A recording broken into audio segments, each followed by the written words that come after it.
quand nous avons appris la nouvelle, c'est-à-dire cet assassinat odieux de Kamel Amari dimanche dernier, enfin des suites des blessures qu'il a eues à la manifestation de dimanche dernier, ça a été un écœurement profond pour nous.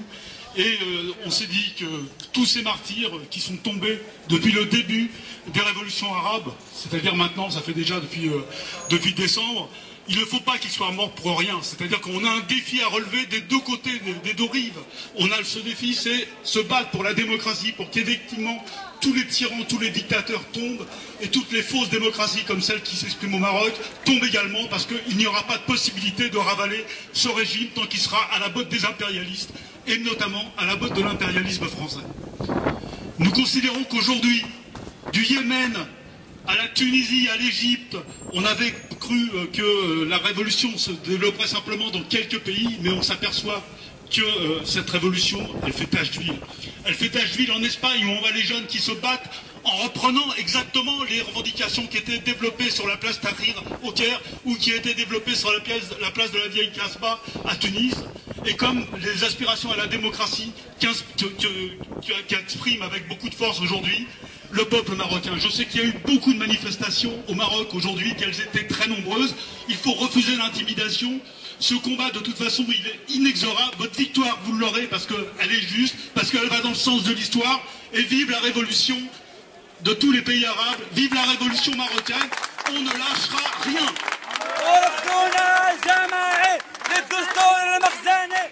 Merci. En espérant qu'ils sont... Bonjour, l'association française d'amitié et de solidarité avec les peuples d'Afrique s'est réjouie de ce grand mouvement populaire mené par la jeunesse, mais avec toutes les composantes aussi démocratiques du Maroc, se sont levées avec courage malgré la répression. Et cette lutte du peuple marocain, elle est ancienne. Nous avons eu, depuis que la FASPA est créée en 72, à mener la combat pour la vérité sur l'assassinat et l'enlèvement de Mehdi Ben Barka. Nous avons aussi fait les campagnes pour la libération d'Abraham Serfati. Aujourd'hui, effectivement, ce régime fait croire au monde entier, avec le soutien de la France, qu'il s'agit d'une royauté proprette sur elle, moderne, tout ce que l'on veut. Or, c'est un régime qui oppresse son peuple. Ce régime, eh bien, vous mettez aujourd'hui en cause son existence dans la mesure où il n'y a aucune démocratie, aucune justice, et que, comme tous les slogans qui ont été dits cet après-midi, illustrent bien la réalité de ce régime. Donc, nous vous soutenons, nous soutenons votre lutte dans nos publications, dans tout ce que l'on peut faire aussi, et on a confiance dans ce peuple. Nous demandons bien sûr la libération de tous les prisonniers politiques qui croupissent dans les geôles marocaines, qui croupissent pour leurs opinions. Donc, libération pour tous les prisonniers politiques, quels qu'ils soient. Il n'y a pas de liberté des uns sans la liberté des autres. Libérez les prisonniers politiques au Maroc. Libérez les prisonniers politiques au Maroc. Libérez les prisonniers politiques au Maroc. Libérez les prisonniers politiques. Et je vois qu'aujourd'hui, vous avez commencé le projet de rénovation intérieure de l'ambassade du Maroc avec toutes ces belles décorations. Maintenant, il faut faire la rénovation du royaume du Maroc en un Maroc démocratique.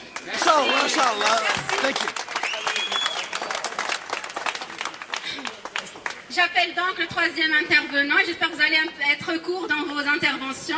Donc, Agnès Cluzel du MRAP. Bonjour à tous, je connais un certain nombre d'anciens dans la petite foule qui est autour de nous. Je m'exprime à deux titres. Je m'exprime en tant qu'ancienne militante des comités de lutte contre la répression au Maroc, qui est né dans les années 75. Et je m'exprime aussi en tant que MRAP, en tant que mouvement contre le racisme et pour l'amitié entre les peuples. Trois choses à dire. Il y a 30 ans, nous ne manifestions pas ici. Nous manifestions ailleurs, de manière beaucoup plus cachée, on va dire, parce que la situation n'était pas la même. Nous manifestions pour Amine, nous manifestions pour Saïda, nous manifestions pour El Manouzi, nous manifestions pour Ben Barka, nous manifestions pour les martyrs de Hassan II. Aujourd'hui, je crois que nos cris doivent être encore plus forts pour Kamal, pour Karim, qui eux aussi vont s'inscrire dans l'histoire comme étant les victimes et les grandes figures de l'histoire du Maroc.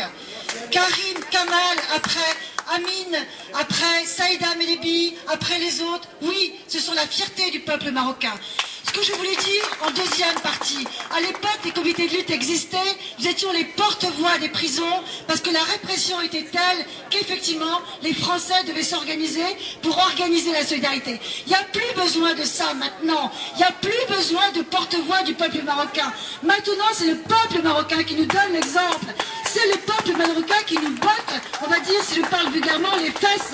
Quand je vois aujourd'hui les slogans qui parlent du Marzen, qui disent clairement, qui remettent en cause de manière claire le gouvernement français et sa complicité, on voit bien qu'il y a là une avancée du contenu absolument déterminant et qui pour nous, militants ici en France, est une véritable leçon.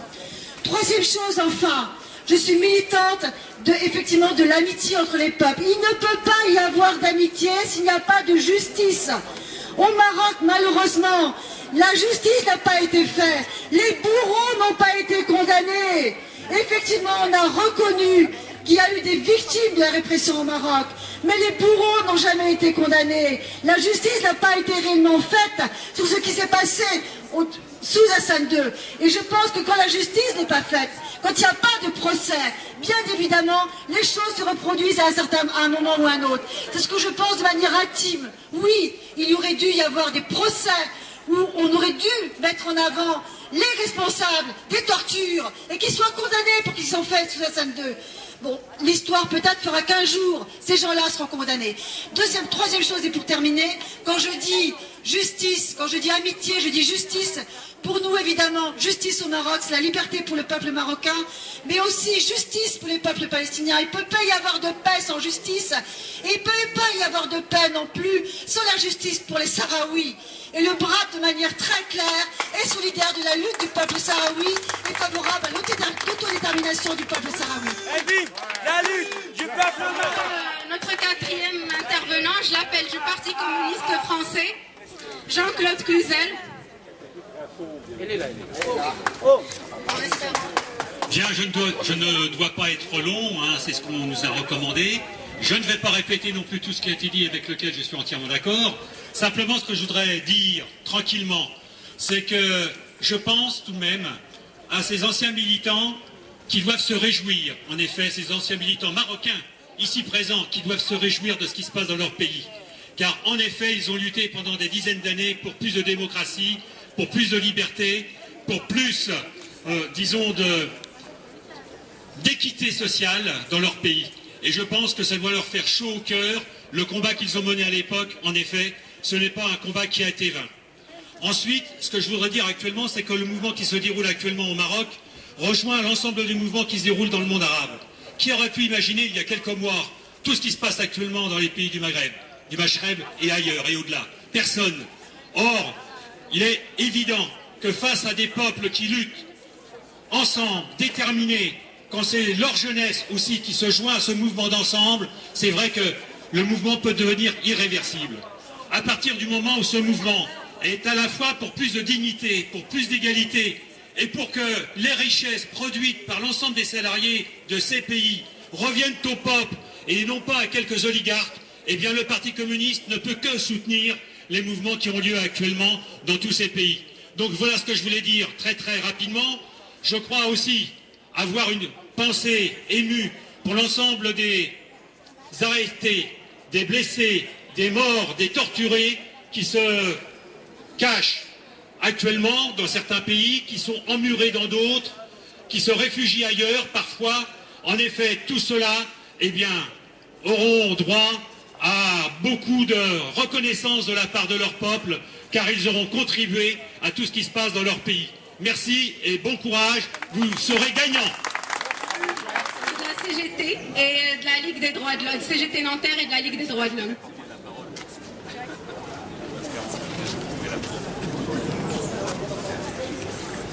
Oui, donc j'interviens comme militant de l'Union locale CGT de Nanterre et comme militant de la Ligue des droits de l'homme, pour dire que comme militant, tout ce que l'on peut faire, c'est appeler à la solidarité, solidarité avec le peuple marocain qui actuellement est en lutte.